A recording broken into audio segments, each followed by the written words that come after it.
Hello বন্ধুরা, আজ আমরা সময়ের স্রোতে ফিরে যাব ২৫০০ বছর পেছনে এক আশ্চর্য সভ্যতার সন্ধানে। সিন্ধু সভ্যতা।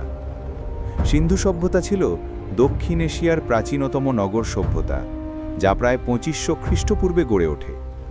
এটি বর্তমান পাকিস্তান ও ভারতের উত্তর পশ্চিমাঞ্চলে, বিশেষ করে হরপ্পা ও মহেঞ্জোদারো অঞ্চলে বিকশিত হয়েছিল। সিন্ধু সভ্যতার মানুষ পরিকল্পিত নগর, প্রশস্ত রাস্তা ও উন্নত ড্রেনেজ ব্যবস্থা তৈরি করেছিল। তাদের ঘরবাড়ি ইটের তৈরি ছিল এবং প্রতিটি বাড়িতে জল সরবরাহ ও নিষ্কাশন ব্যবস্থা ছিল। এই সভ্যতার মানুষ ছিল শান্তিপ্রিয়, বাণিজ্য ও কৃষিতে পারদর্শী।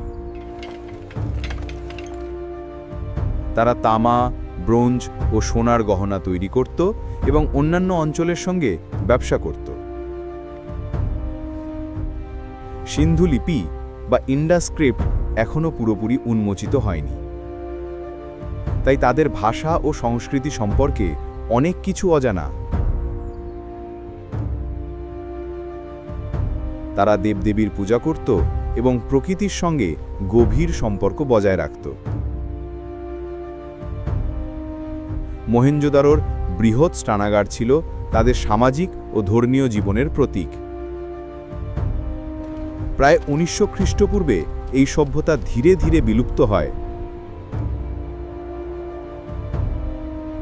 সম্ভবত বন্যা, খরা বা আক্রমণের কারণে।